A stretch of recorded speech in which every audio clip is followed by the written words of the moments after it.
Assalamualaikum. Waalaikumsalam warahmatullahi wabarakatuh. Baik anak-anak, bagaimana kabar hari ini? Alhamdulillah sehat Pak. Alhamdulillah, semoga semua selalu dalam lindungan Allah ya. Jadi sebelum kita memulai pembelajaran, Bapak minta coba bangkunya dirapikan terlebih dahulu. Ya baik sudah ya. Bapak baik. Sebelum pembelajaran dimulai, alangkah baiknya kita berdoa terlebih dahulu. Kepada ketua kelas, tolong pimpin doanya ya. Baik Pak. Untuk memberkahi pembelajaran kita hari ini, mari terlebih dahulu kita membaca doa. Baca doa dimulai. Berdoa selesai. Baik, terima kasih anak-anak. Untuk mempersingkat waktu, di sini Bapak tanya ya, siapa yang tidak datang pada hari ini? Jasroni Pak. Mana Jasroni? Bos saya Pak. Bos ya, besok Bapak jumpain dia. Bos saya masuk Pak. Ya. Baik, ada yang tahu pembelajaran kita hari ini apa? Tahu Pak. Gak ada ya, gak ada yang bilang. Nggak ada Pak. Jadi pembelajaran kita hari ini yaitu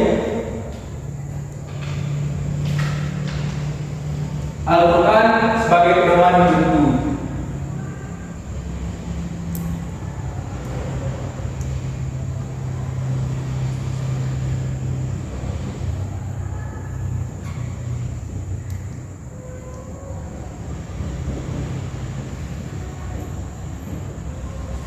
Nah, jadi ada yang tahu apa pengertian dari Al-Quran?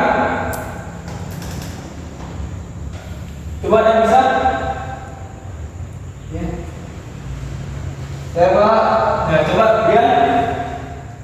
Al-Quran adalah kitab suci agama Islam yang dianggap sebagai wahyu dari Allah Subhanahu wa taala kepada Nabi Muhammad SAW. Yang mana ini melalui perantara malaikat Jibril ya, selama periode 23 tahun Pak. Dan ini Al-Quran ini ditujukan untuk kalangan umat manusia sebagai pedoman dan juga petunjuk bagi seluruh kalangan manusia Pak. Ya, bagus ya yang dikatakan Dian. Beri aplaus untuk Dian dulu. Jadi benar, Al-Quran merupakan Al-Quran adalah kitab suci umat Islam yang diturunkan oleh Allah kepada Nabi Muhammad SAW melalui perantara malaikat Jibril. Jadi itu ya terkait pengertian dari Al-Quran. Sudah paham ya semua? Berapa? Selanjutnya di sini kita akan membahas tentang fungsi dari Al-Quran.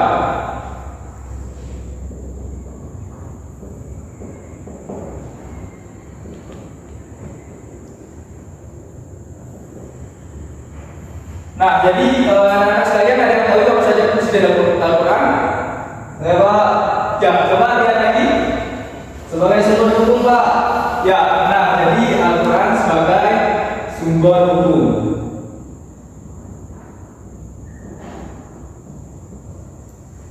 Ada lagi? Pedoman ibadah Pak. Ya, tolong lupakan kata-kata. Jadi ini sebagai pedoman hidup, bukan hanya sekedar ibadah saja. Itulah kata-katanya. Sebagai penenang hati Pak. Ya, itu juga benar ya.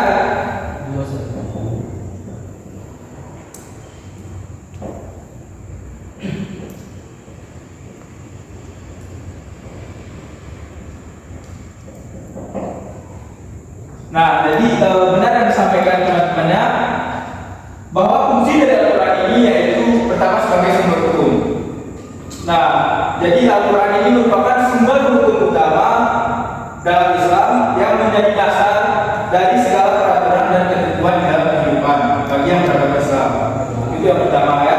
Yang kedua, sebagai pedoman hidup, Al-Quran ini menjelaskan dan memberikan petunjuk dalam berbagai aspek kehidupan seperti ibadah, muamalah, akhlak dan lain-lain. Jadi di dalam Al-Quran ini sudah dijelaskan semua tentang tata cara kehidupan, baik itu bermasyarakat, sosial dan lain sebagainya ya. Dan yang ketiga itu ketenangan hati. Al-Quran ini memberikan ketenangan hati, kesejukan diri pada pada saat kita membacanya dan pada saat maupun pada saat kita mengamalkannya. Jadi itu ya terkait tentang fungsi dari Al-Quran. Sampai sini paham kan? Paham? Ya baik, saya akan lanjutkan ya. Selanjutnya di sini kita akan membahas tentang isi kandungan dari Al-Quran.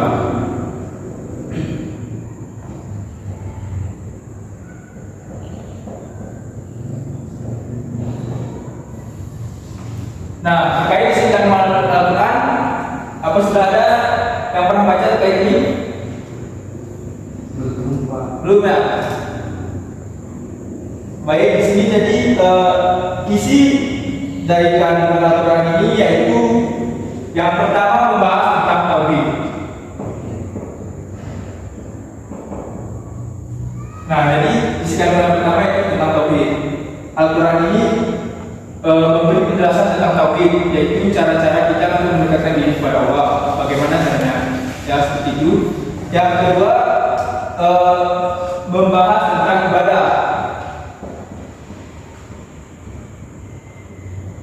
Nah, jadi Al-Quran juga membahas tentang cara kita beribadah, baik itu secara perseorangan ataupun secara bersama seperti itu. Jadi ini ibadah ini merupakan isi kandungan dari Al-Quran yang kedua. Untuk yang ketiga yaitu membahas tentang akhlak.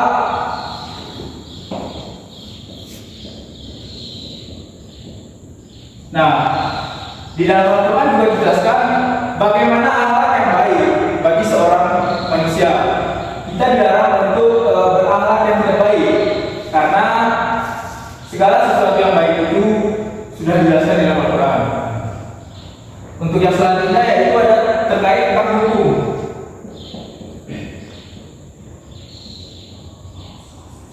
Nah, jadi di dalam Al-Quran juga dijelaskan terkait tentang hukum-hukum, baik itu dari zaman Rasulullah maupun sampai saat ini. Hukum itu tetap berlaku dan telah dijelaskan di dalam Al-Quran. Ya. Dan yang selanjutnya yaitu yang terakhir ada tentang sejarah atau kisah-kisah.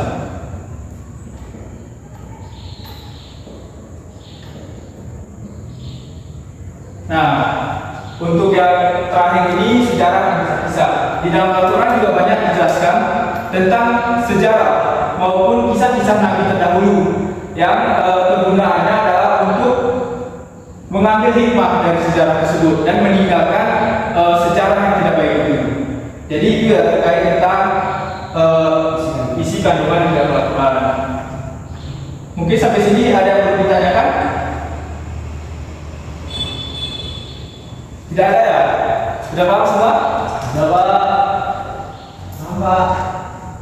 Ya baik. Jadi karena sudah paham semua ya, berhubung waktu kita juga tinggal sedikit lagi, di sini Bapak ingin memberikan tugas untuk anak-anak sekalian, yang mana tugas ini akan dikumpulkan pada pertemuan selanjutnya.